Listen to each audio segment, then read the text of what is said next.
Ako po si Sister Cristeline Pellegrino, isang graduate from College of Divine Wisdom last year 2018 sa Bachelor of Arts in Communication. During the time na nag-aaral po ako sa CDW, ako po ay nakaranas ng isang matinding pagsubok. Naranasan ko po ang anxiety and depression. Hindi ako nakakatulog sa gabi hanggang abutin na ng umaga. Ang hirap-hirap po. One time, habang nagkakaroon tayo ng gawain dito, isa-isang Sabado, kasama ko ang mga classmates ko, biglang umatake po ang kalaban. Pinaramdam niya na ako ay nag-iisa. Pero sa kabutihan ng Panginoon, Brother Mike, bigla mo pong sinabi, kaya kayong nakakaranas ng depression, lagi niyong tatandaan ang 1 plus 1 equals 3. Kasama natin ang Diyos. Amen. Pinaalala ni Yahweh na hindi ako nag-iisa at kailanman hindi ako magiging mag-isa dahil sa Kanya. Ito ang nagbigay sa akin ng lakas ng loob. And indeed, God has set me free. Pinalaya ako ng Diyos. Amen. Gaya ng sabi ng kanta, now I am no longer bound by sin and darkness. I am now living in the light of your goodness. Amen. Dito po nagsimula yung desire ko na maglingkod sa Panginoon. And through College of Divine Wisdom at sa gawaing ito, mas nakilala ko pa po ang ating Diyos.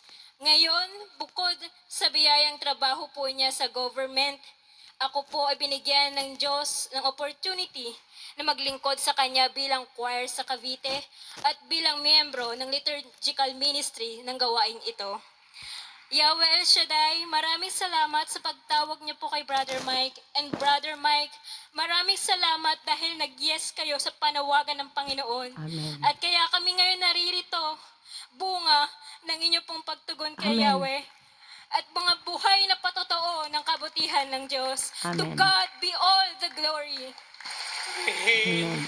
Purihin niyo ang Diyos. Yes. Kayo na kayo. Praise the Lord. Tapos tayo Salamat sa Diyos. Salamat sa Diyos. Salamat sa Diyos. Amen. Thank you, Lord. Salamat sa Diyos. Isa na namang matagumpay po na gawain. Tuesday gawain po sa Ambel. Sa araw na ito, napaka-bless po natin dahil mayroon po tayong servant leader na si Brother Mike na bagamat sa kanyang kalagayan ay nariyan pa po siya patuloy na nagpapahayag na kahit po siya ay medyo hirap na po sa kanyang pagsasalita. Thank you, Lord. Salamat po sa mga playback na akin napapakinggan. I am so blessed po talaga at nagpapasalamat ako sa Panginoon na nakilala ko rin po ang gawain ni El Shaddai. Dahil isa din po ako sa noong panahon ay walang direksyon ng buhay. Walang kapayapaan sa pagtulog sa gabi. Hindi nakakatulog sa kaiisip ng problema. Pagising, isip uli problema.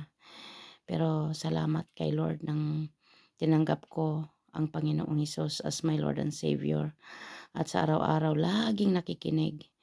Kahit nagluluto, nakugas ng pinggan, nakikinig ng mga salita ng Diyos. At dito sa sa social media, sa YouTube channel, o mga banal na misa, mga gospel po, mga homilies. Kaya at ito po, nawa po itong mga patotoo po ay nagbibigay po ng inspirasyon. Salamat sa Diyos, lalo na po sa mga kababayan ko, mga OFW na nagtatrabaho sa iba't ibang bansa. Ako po pala ay nakasama sa group ng Malaysia na mga OFW. Nababasa ko po ang kanilang mga problema. Hindi po madali ang kanilang mga sitwasyon. Hindi po madali ang kanilang buhay. Nababasa ko po yung may isang kababayan po tayo na hindi po siya binibigyan ng pagkain. Nandoon po yung kanyang post na nabasa ko na ang kinakain lang daw po niya is kanin na may asin at tubig. Opo. So, siguro nasa adjusting time pa po siya. Oo. So, siguro kaya nawa po itong mga video na ating na mga testimony na ating na-record ay makakatulong po ito sa kanila, lalo na po yung mga kababayan natin na nagtatrabaho sa bahay na hindi po nakakalabas ng tahanan.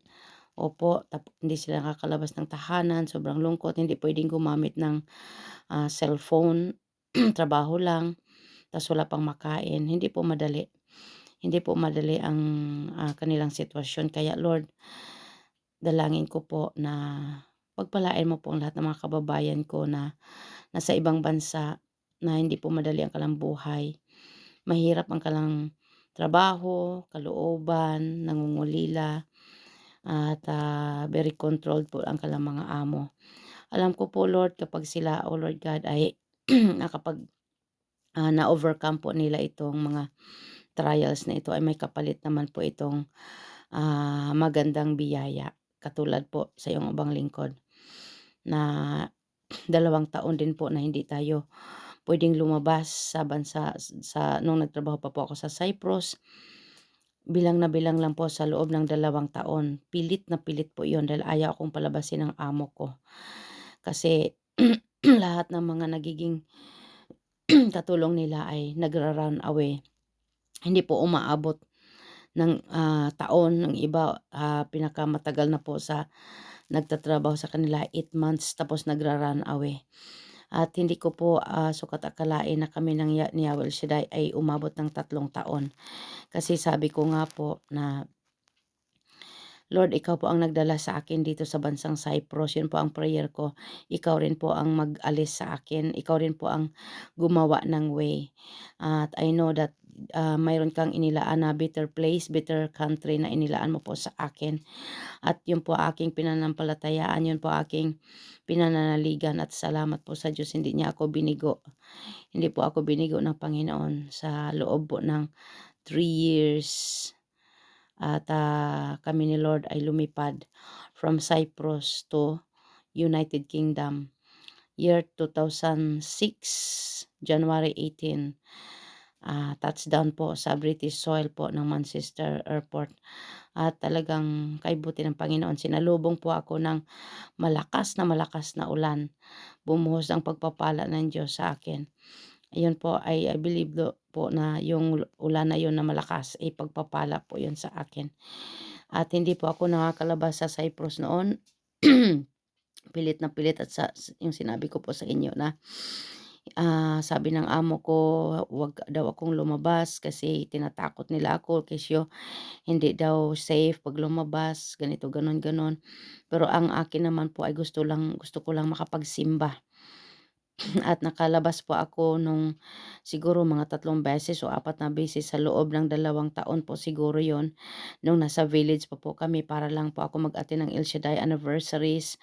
Opo, sa pilitan po yon. At hallelujah, kay buti ng Panginoon. After 2 years ay nabenta po ang farm sa village. Oo, may farm po kami doon. May farm ang amo ko na 16 kinds of fruits ang amin po, ang mga pananim po sa farm na yon. Na yun po ang aming binubugwal ng amo ko. Umagang-umaga. Andoon nagdadala na po ako ng pangbugwal. Akyat sa mga puno ng olives pag nag-harvest po kami. Oo, tapos sa mga almond nuts. Oo, yun. Kaya, pero salamat sa Diyos kasi ini-inspired po ng Panginoon ang puso ko. Sa panahon na ako ay nahihirapan, iniisip ko na lang, Lord, wala ito sa hirap na dinanas mo sa bundok ng Kalbaryo. Tulungan mo ako, ito'y mapagtagumpayan ko kasi lahat ng hirap, lahat ng pasakit ay may kapalit na kasaganaan, may kapalit na tagumpay. At hindi ako nawala ng pag-asa at salamat sa Diyos. Thank you talaga. Thank you po talaga sa ating Diyos na buhay. Napakarami po nating gustong i-share dahil po ang Diyos ay napakabuti. Di tayo pinababayaan. Subalit iksi lang din po ang ating space ng ating recorder kasi marami na po tayong mga videos. So sa susunod na lang po yung iba. Salamat po sa lahat kong mga kababayang OFW sa iba't ibang bansa. Magpakatatag po kayo mga kababayan. Manalangin kayo. Kung makaalabas po kayo ng bahay, punta kayo sa simbahan. Hanapin niyo po ang simbahan at hanapin niyo po ang gawain ni Yahweh El Shaddai. Kung may gawain po ni Yahweh El Shaddai sa inyong lugar, huwag kayong mag-atubili. I-pray nyo na payagan kayo ng amo nyo na makapag-day off sa araw na kung saan may gawain. Kasi importante po yun. Pag nasa ibang bansa po tayo, wala tayong ibang maasahan, wala tayong ibang masasandalan. Ang matibay nating sandigan, walang iba kundi ang ating Panginoong Hesus. Si Yahweh El Shaddai lamang. Kaya thank God, we are all blessed. Amen and amen. Thank you po.